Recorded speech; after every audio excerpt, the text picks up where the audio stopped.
Baik, Assalamualaikum warahmatullahi wabarakatuh. Hari ini kita akan belajar mengenai 3 submateri, yaitu teorema pada segi banyak, teorema pada jajar genjang, teorema pada persegi panjang. Nah, yang pertama ini kita belajar tentang teorema pada segi banyak.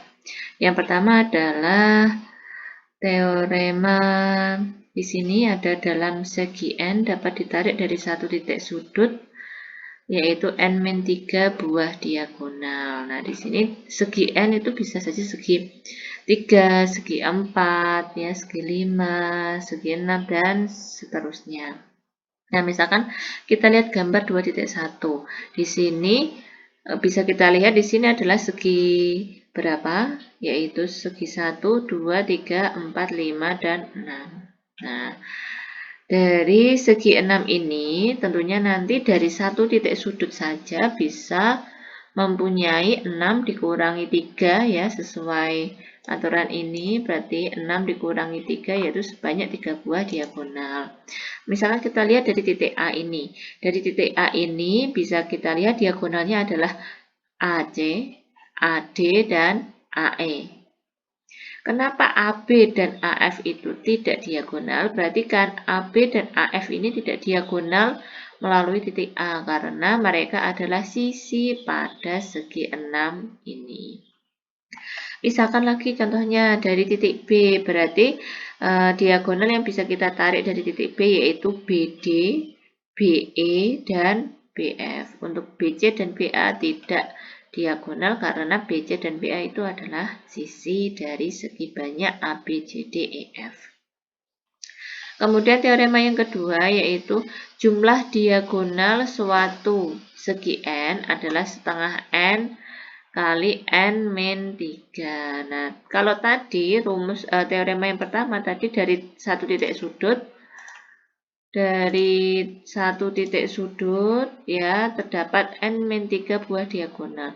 Berarti kalau ada n buah titik sudut, ya, kalau suatu segi n otomatis titik sudutnya juga ada n buah, ya kan. Kalau satu titik sudut aja diagonalnya n-3, berarti kalau n titik sudut berarti n kali n-3. Nah, di sini kenapa kok ini muncul setengah? Harus kita bagi dua.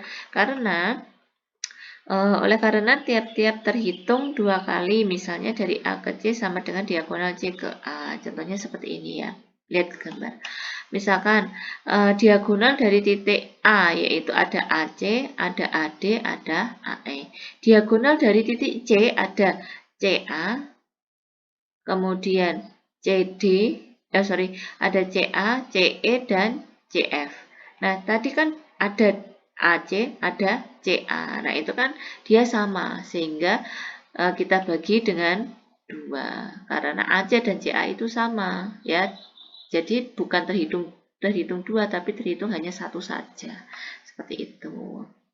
Nah, sekarang kita lihat jumlah sudut suatu segi n adalah n-2 kali 180 derajat.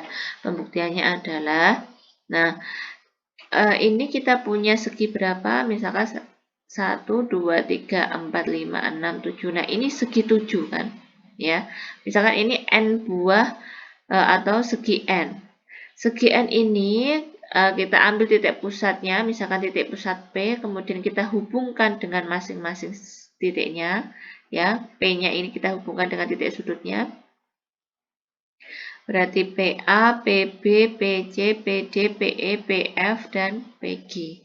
Berarti dari titik sudut ini setelah kita hubungkan dengan masing-masing titik sudutnya, berarti terbentuk n buah segitiga, ya kan? Nah, n buah segitiga. Ingat bahwa sebuah segitiga jumlah sudutnya adalah 180. Jadi kalau ada n buah segitiga, maka besar sudutnya adalah n kali 180. Nah, sekarang n kali 180 itu kan gabungan dari titik-titik yang ada, sudut-sudut yang ada pada segitiga, ya. Sudut ini, sudut E, sudut D, dan termasuk juga sudut P, ya kan? Kemudian sudut D, sudut C, dan sudut B. Ingat bahwa kalau N kali 180, sudut yang berada di tengah ini juga terhitung. Nah, padahal yang akan kita cari adalah jumlah sudut-sudut yang ada di titik sudutnya ini, ya. Sudut E, sudut D, sudut C, sudut B, sudut A, sudut G, sudut F, ini kan berada di pinggir semuanya, ya kan? Nah, berarti N kali 180 ini perlu kita kurangkan dengan jumlah sudut pada titik P. Jumlah sudut pada titik P yaitu gabungan dari titik-titik pada masing-masing segitiga ini, itu besarnya adalah 360 derajat, di mana 360 derajat itu adalah 2 kali 180. Nah, jadi untuk mencari sudut segi N di sini, ya, sudut segi N di sini, maka perlu kita kurangkan, yaitu jumlah sudut pada segitiga N kali 180 dikurangi sudut yang ada pada titik pusat P ini, yaitu 2 kali 180.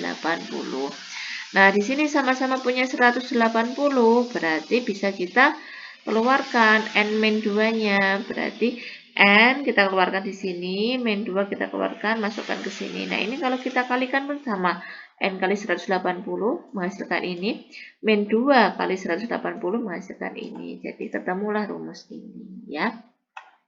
Kemudian yang teorema keempat, yaitu jumlah sudut luar segi N besarnya 360 derajat. Ingat bahwa sudut luar itu adalah sudut yang kita tarik dari perpanjangan salah satu sisi. Nah, misalkan ini saya panjangkan, ya. Misalkan saya panjangkan.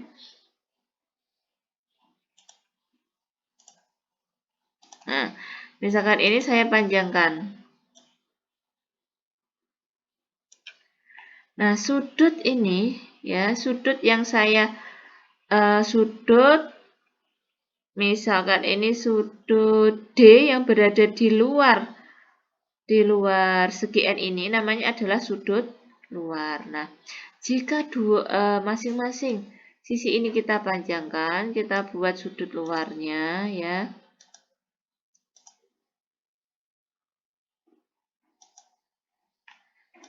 Nah, ini kita buat, EF juga kita panjangkan, FG juga kita panjangkan. Nah, ini GA juga kita panjangkan. AB kita panjangkan. BC kita panjangkan. Nah, ini yang belum.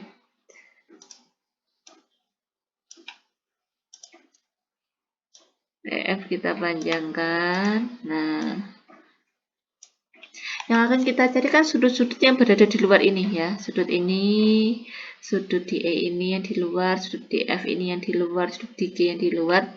Nah, ini untuk mencarinya adalah kita lihat jumlah N buah sudut dalam dan sudut luar adalah N kali 180. Nah, maksudnya adalah ini. Jumlah sudut dalam dan sudut luar itu ini, ya. Nah, lihat garis yang dilalui sudut D. Ini kan terdiri dari sudut yang berada di dalam, ya, ini yang saya tunjukkan, sudut yang berada di dalam sudut N, dan sudut yang berada di luar. Nah, ini kan satu garis lurus.